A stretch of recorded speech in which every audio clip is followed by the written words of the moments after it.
কিন্তু কিন্তু কি হবে আমার মুদ্রা? ভাবছি এখন থেকে স্ত্রী পিতামহের প্রতিষ্ঠিত দেবালয়ে দেবতার সেবা করব আর কৃষ্ণ নামেই বিভোর হয়ে থাকবো।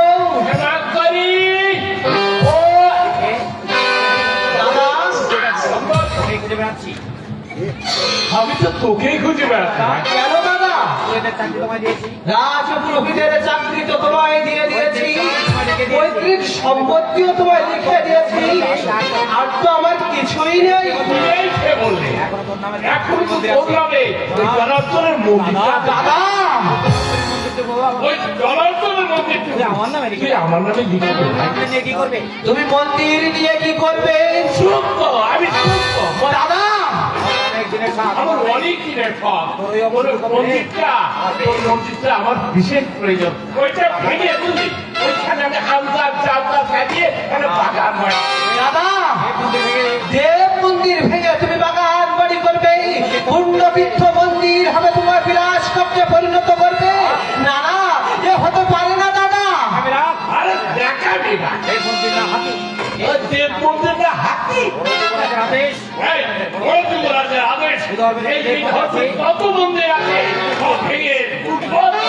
কথা বলো না দাদা। ও কথা বলো না দাদা, তুমি ও কথা বলো না। বড় যুবরাজ নাস্তিক, দেবতার প্রতি তার ভক্তি বিশ্বাসে কিছুই নেই। ব্রাহ্মণ সন্তান। তুমি তো ব্রাহ্মণ সন্তান। তাতে কি হয়েছে? আমাদের পূর্বপুরুষ আমাদের পূর্বপুরুষেরা তো ব্রাহ্মণ ছিলেন, তারা দেবতার সেবা করে গেছেন। ওদের মাথা খারাপ ছিল। এটা বলছি শোন, আমি যাবো এই মন্দিরটা আমার নামে লিখে দিলে তুই জমিটা আমার নামে লিখে দিলে তোদের জীবনে কাজ করে খেতে হবে। দাদা, কাজ করে খেতে হবে। তুমি আমাকে খেতে দেবে? আরে যাতে খাবার নাই, এখন গায়ের করে পা পুড়ে দিয়ে ভাত ভোগ খেতে হবে। দাদা, রাজি আছিস তো? না, আমি তোমার পায়ে ধরতে আমি তোমার পায়ে ধরি দাদা। ওই জনার্দনের মন্দির তুমি আমায় ভিক্ষে দাও। এই আশীর্বাদে যে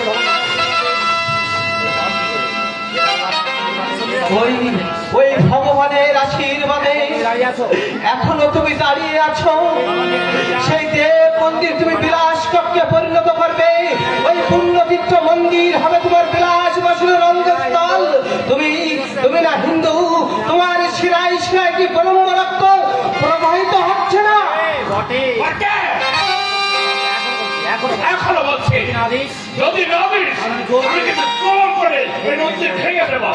দাদা, তাই করো দাদা, তুমি তাই করো। তবে একটা কথা তুমি জেনে রাখো দাদা, এই কর্তব্যকে চূর্ণ না করে ওই জনার্দনের মন্দির তুমি ভাঙতে পারবে না। তুই আমাকে বাধা দিবি? আমি বাধা দেবার কে? যার মন্দির তিনি নিজেকে রক্ষা করবেন। মনে রাখিস, মনে রাখিস, রাজ শক্তি আমার হাতের মুঠোয়। রাজ শক্তি কিন্তু আমার হাতের মুঠোয়। দাদা তুমি ভ্রান্ত, তুমি ভ্রান্ত দাদা, তুমি ভ্রান্ত। ঐশ্বরিক শক্তির কাছে ঐশ্বরিক শক্তির কাছে তুমি রাজ শক্তি অতি তুচ্ছ, অতি নগণ্য। আন্দাজা, আমি তোমায় অনুরোধ করছি দাদা, করো, যদি পারো যা করছো করো, যা করছো করো। আগুন নিয়ে খেলতে আগুন নিয়ে খেলতে যেও না দাদা, তুমি আগুন নিয়ে খেলতে যেও না, পুড়ে